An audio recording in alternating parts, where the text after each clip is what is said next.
محمد طارق قدوسی صوبائی صدر Pakistan paramedical staff association. جیسے آپ سب کو معلوم ہے کہ 10 جون سے یہ احتجاجی کیمپ 6 نکات پر یہاں پہ سول ہاسپٹل میں لگایا گیا ہے۔ سب سے پہلے جو ہمارے دوست معطل ہوئے ہیں سول ہاسپٹل میں ان کے خلاف، اور دوسرا یہ کہ یہاں پہ جو ہے نا 47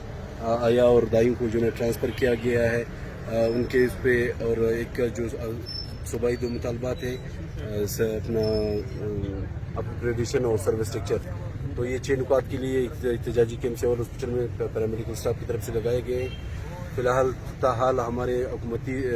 وفد سے کوئی مذاکرات نہیں ہوئے ہیں، اور ہم چاہتے ہیں کہ ہمارے مطالبات حل ہوں۔ اگر ہمارے مطالبات حل نہیں ہوں گے تو اس احتجاج کو مزید وسعت دے کر کے پورے بلوچستان میں شروع کیا جائے گا، اور آئندہ جو ہے نا آئندہ کا عمل ہمارا یہ ہوگا کہ ہم ریڈوں پہ مظاہرے کریں گے۔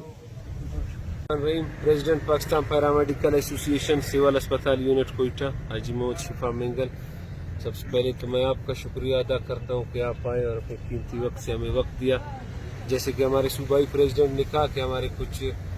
جائز مطالبات اور جائز مسائل ہیں، ان میں کچھ ایسے مسائل بھی ہیں جو گزشتہ 3 گورنمنٹ گزر چکے ہیں اس میں، اور ان مسائل پہ کوئی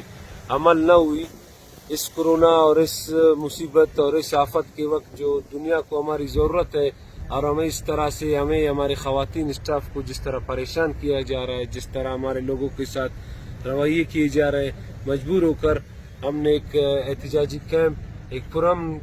طریقے سے ہم نے فی الحال یہاں لگائی ہے۔ اس کے بعد آگے کا لائے عمل ہمارے صوبائی صدر اور ہمارے تمام دوست بذریعہ پریس کانفرنس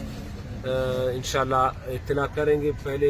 پھر بھی ہماری کوشش یہی رہے گی کہ ہمارے ساتھ گورنمنٹ کے افہام التفہیم اور ٹیبل ٹاک کے ذریعے مسائل حل ہوں۔ نحن جمال اسمها يا مش مشخلص يعني ولا زبردست مطلب د دې کلاس فیلو نور کوم چې کو دا وګرځي یو خواته